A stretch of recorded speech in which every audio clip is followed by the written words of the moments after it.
Cuando era chica, adolescente, allá por la década del 90, me encantaba ir a las obras de construcción de mi papá.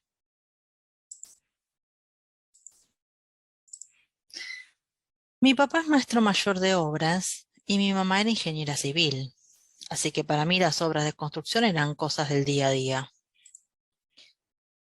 Mi tarea ir ahí era, en momentos de desarme de los encofrados, ir y juntar los alambres usados, después del desarme de los andamios, que en esos tiempos eran de enormes tirantes de madera y tablones, juntar los clavos con un imán enorme.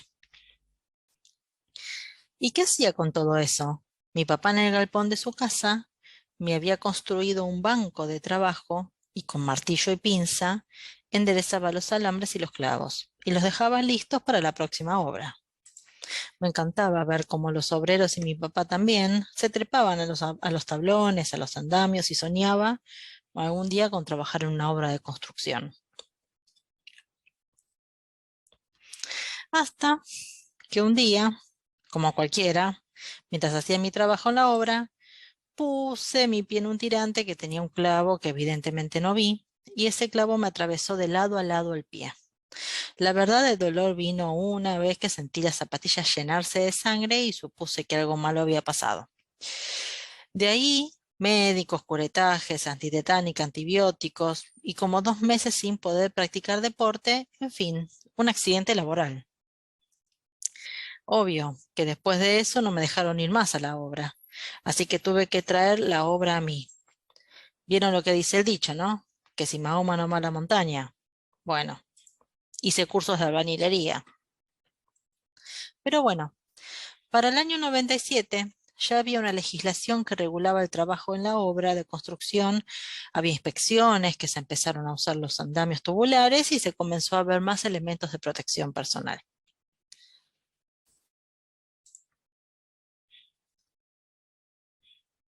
Había surgido la reglamentación de la Ley 19.587 de Higiene y Seguridad Laboral, que en ese tiempo ni idea tenía yo, obvio. Pero entonces, de todos modos, mis visitas a la obra se hubieran cancelado. Además, con esta ley, la 24.557, de la cual nacieron la Superintendencia de Riesgo del Trabajo y las ART, por lo que empezaron a haber inspecciones previas, durante y después de las obras. Hola a todos, soy Analía y en esta ocasión veremos que el origen de la salud y la seguridad en el trabajo es más antigua de lo que creemos. ¿De dónde viene la higiene y la seguridad laboral? En la historia de la humanidad ha habido indicios de querer cuidar la salud de los trabajadores desde la edad antigua. Los esclavos modelaron el mundo y cumplían un rol súper importante en las actividades productivas. En la antigua Roma, Hipócrates, Aristóteles, Plinio y Galeno, todos considerados padres de la medicina laboral, estudiaron ciertas deformaciones físicas producidas por las actividades ocupacionales, en especial las actividades de los mineros, gladiadores y curtidores, planteando la necesidad de su prevención. Hicieron referencia a los peligros del manejo del azufre, el zinc, y enunciaron varias normas preventivas para los trabajadores de minas del plomo y del mercurio. Por ejemplo, se recomendó a los mineros el uso de respiradores, como si fueran los barbijos actuales, pero fabricados con las vejigas de los animales. Más o menos todo se mantuvo así estable hasta el Renacimiento, que dio origen a muchos de los documentos que hicieron el puntapié de la medicina moderna. Entre ellos se encuentra Bernardino Ramazzini. Luego de convivir 20 años con los artesanos de su país, publica su famoso tratado sobre enfermedades de Morbis Artificium, sobre cerca de 50 oficios y profesiones de la época, sus patologías y las enfermedades más frecuentes en cada una de ellas, las condiciones higiénicas recomendables, tales como ventilación, temperatura, ropa de protección, etcétera, lo que valió ser considerado como el padre de la medicina del trabajo.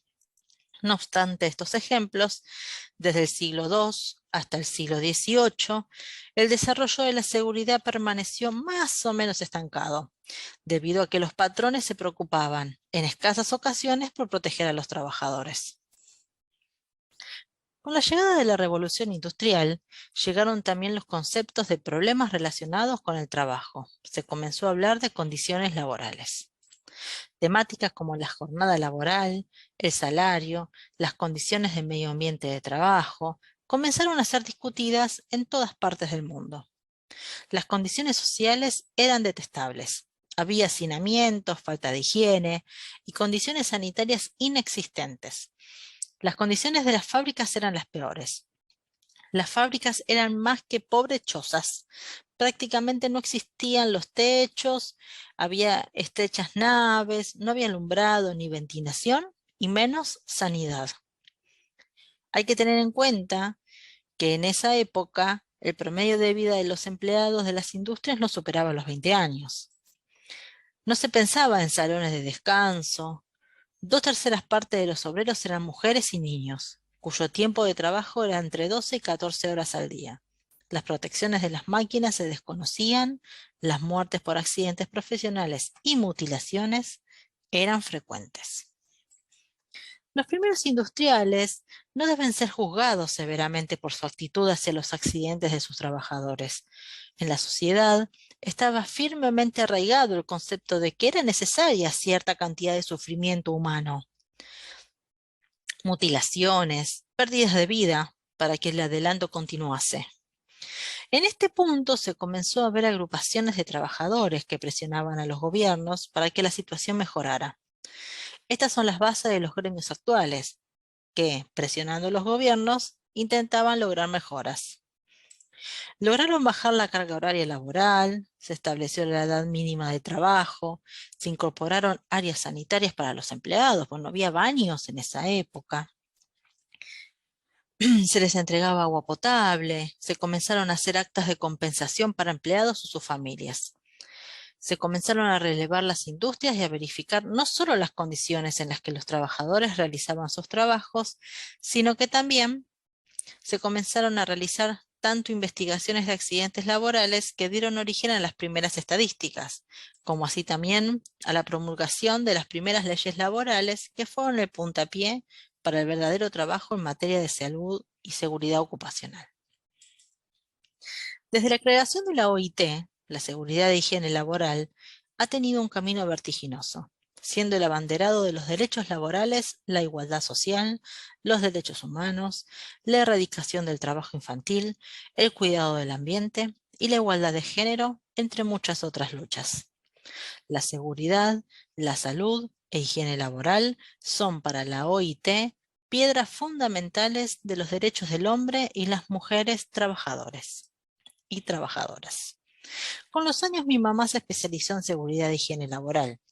Trató incansablemente durante 30 años con pasión, realizando la tarea de mantener la salud y salvar la vida de las personas desde otro lugar. Los humanos pasamos por muchas cosas siempre y hemos sabido evolucionar.